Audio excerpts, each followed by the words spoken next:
Droit de réponse des kimbongistes après l'intervention polémique d'Amanara, guide de la communauté Vaibur. Le véritologue et chercheur kimbongiste Simon Soukami dira des contre-vérités dans un instant.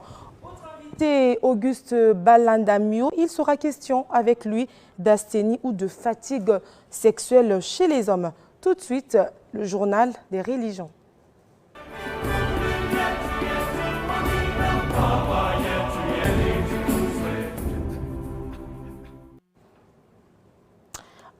Voilà, droit de réponse des kimbongistes, comme nous l'avons annoncé, et Simon Soukami est en place pour le faire. Bonjour le véritologue. Bonjour madame. Comment allez-vous ce matin? Ça va très bien. Voilà, on sent beaucoup d'enthousiasme déjà. Vous vous inscrivez en faux contre les propos d'Amanara lorsqu'il affirme que le kimbongisme n'est rien d'autre qu'une copie du salutisme, notamment avec les fanfares et l'allusion à l'armée, suivant cet extrait.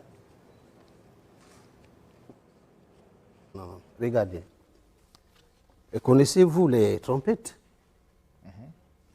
Les tambourins? Oui. Vous les connaissez? Oui. Mais ça émane de qui? Ça Chez les kimbangistes. Ça émane de qui? Mais c'est l'armée du salut qui est arrivée en 1930. Et quand il y a eu... Vous voulez dire qu'ils se sont inspirés de l'armée du salut? Je vous explique. Quand il y a eu la grande transhumance de 1921, les gens étaient recherchés et allaient dans les forêts.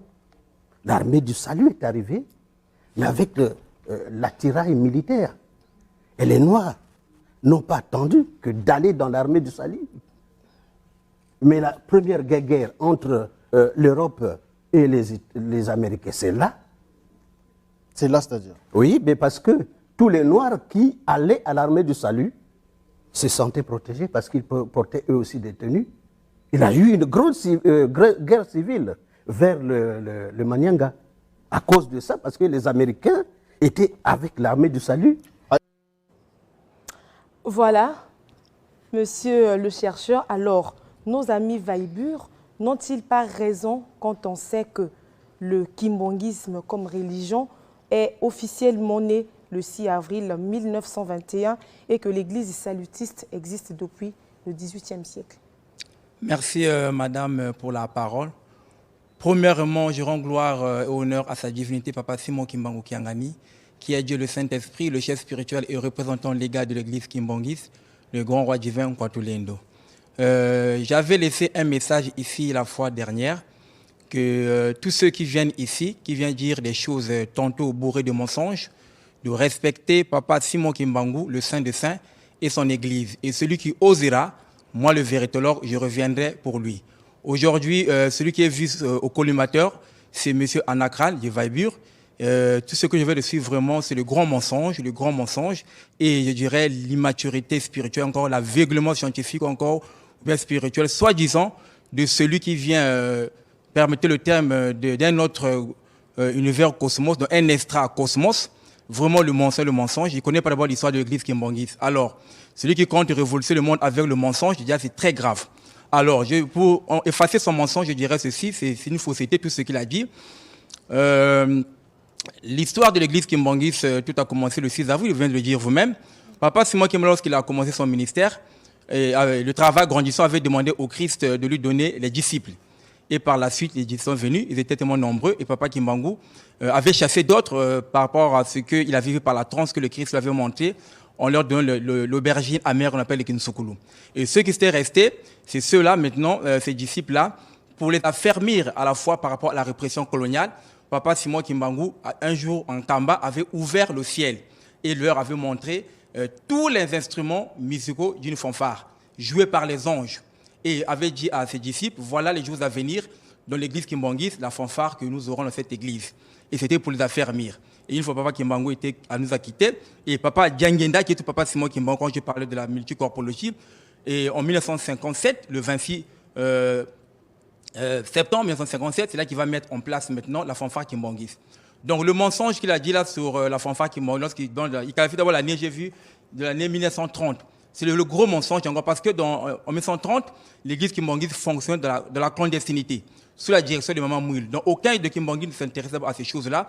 Puis le 5 juin 1921 en Kamba, lorsqu'on est venu arrêter Papa Simon Kimbangu pour la tentative d'arrestation manquée, lorsque les soldats qui ouvraient le feu, c'est l'eau qui sortait dans le fusil. Donc aucun Kimbangui ne s'intéresse à ces choses-là. Donc c'est le gros mensonge de ce qu'il a dit là.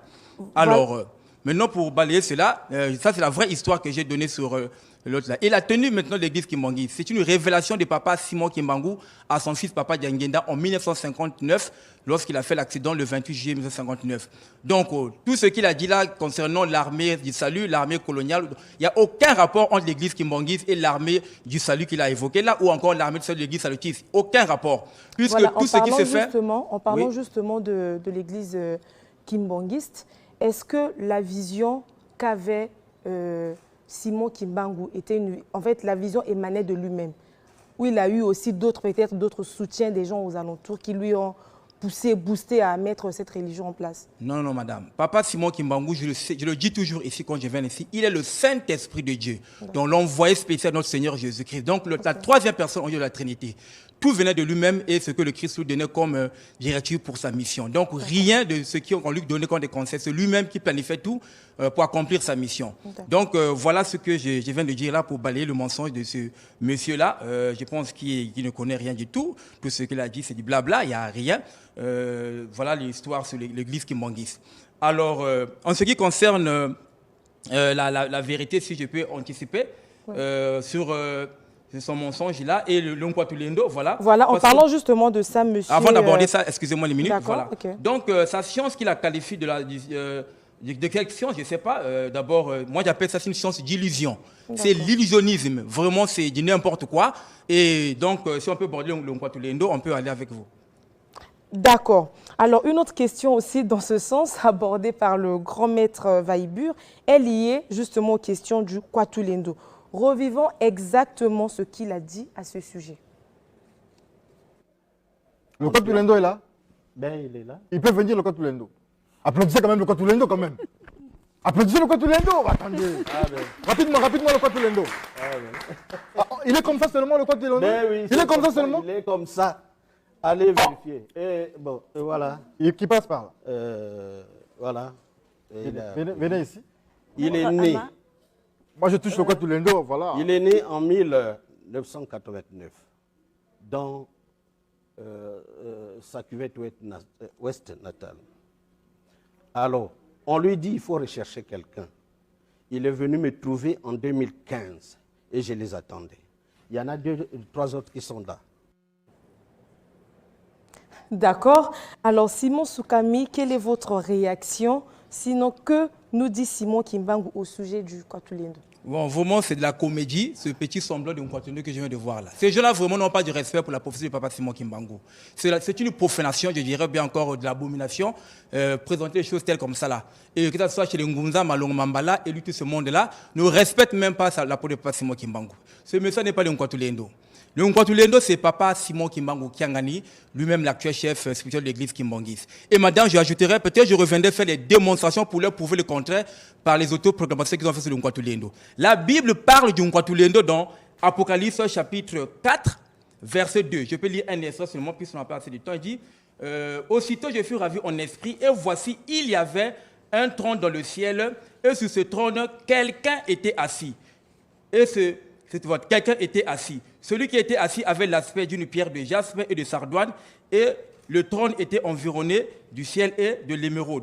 Voilà. Donc, si vous lisez jusqu'au verset, au chapitre 5, 4 de l'Apocalypse et 6, vous trouverez tout ce qu'on parle sur le Nkwatulendo. Donc, la Bible parle de ça. Je reviendrai faire les démonstrations pour leur prouver son petit Nkwatulendo là, il n'est pas le Nkwatulendo. Et papa, l'autre là, chez le Ngunza, il n'est pas le Nkwatulendo. Le Nkwatulendo, ce n'est pas Simon Kimbangu Kiangani.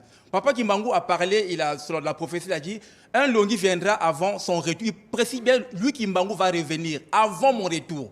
Donc, est-ce qu'on peut dire que ce monsieur-là est Papa Simon Kimbangu? Ou bien encore Malomba est Papa Simon Kimbangu? Donc, il y aura un précurseur. Voilà, le précurseur, c'est le Longi qui devait préparer son arrivée. Et j'avais démontré ici, le Longi, c'est Papa Dialunga Kiangani. Et Papa Simon Kimbangu Kiangani, qui est l'actuel, c'est le Nkwatulendo. Et d'abord, la preuve en est que vous voyez la façon qu'il est reçu par les chefs d'État. Tout dernièrement, le président de la République l'a reçu ici. Là, c'est par le pouvoir politique. À Kinshasa, le président Tshisekedi le reçoit de temps en temps. En Angola, le président Eduardo Santos. Actuellement, il a attendu chez le président Joao Lourenço d'Angola. Bon, voilà par le pouvoir politique, comment il est en train d'être reçu par ses chefs et la considération qu'on lui donne. Vous avez vu le chef de l'État qui est parti à Kunzulu, voir les activités de Papa Simon Kimbangu Kiangani. Bon, eux, c'est le Nkwatou-Lendo. Maintenant, avec leur pouvoir politique, qu'est-ce qu'il fait? La date du 6 avril, qui fait aujourd'hui reconnu comme chemin férié. Qui a fait ça? C'est Maloro Mambala ou bien c'est le petit Nkwatou-Lendo? C'est Papa Simon Kimbangu qui a déplacé le président Félix Tshisekedi de sa maison, de son palais, pour venir en Kamba, proclamer cela. Aujourd'hui, c'est maintenant une date fériée comme les autres. Maintenant, qu'est-ce qu'il fait en tant que Nkwatou-Lendo? Moi, je pense qu'il doit revenir ici, démontrer vraiment comment ils sont des véritables fonds Nkwatou-Lendo par des méthodes de la Bible. J'ai démontré de la Bible ici, j'ai démontré par rapport à la Bible. Donc, Mangou l'avait dit, c'est pour moi qui manque de Nkwatou-Lendo. Merci beaucoup. On sent déjà cet acharnement-là de M. Soukami. Est-ce que vous pouvez passer votre contact parce que nous sommes presque à la fin? Merci beaucoup. Voilà, donc, excusez-moi. Voilà ce que j'avais préparé ici. Voilà, donc ça, c'est M. Nara. Voilà, donc, la fiche est là. Donc, c'était, voilà, la marque de la bête. Donc, ce sont des gens qui viennent se cachent sous le nom des scientifiques, mais ce sont les adeptes du diable. Je reviendrai démontrer ça. Mais par là, si vous tirez son nom, vous trouverez même le nom de la chiffre de Satan. Alors, permettez-moi, avec un peu de temps, ici, voilà le nom scientifique de Satan. Voilà, 555. Et vous trouverez ça même sur le monde de Nara. On n'a pas de temps pour démontrer ces choses-là. Donc, j'ai terminé par là. Donc, s'il est sûr de lui, moi, je l'invite même pour le face-à-face. Qu'il vienne et moi, je vais le démontrer qu'il va bien nettoyer son mensonge-là. Maintenant, je donne mon numéro. Le message. Voilà, okay, dans mon numéro que je donne, donc, je réponds au 06 652 27 68. Et mon numéro WhatsApp, c'est le 06 825 46 10. Merci beaucoup pour toutes ces informations, sinon des éclaircissements. Studio 210 continue avec le temps du réveil.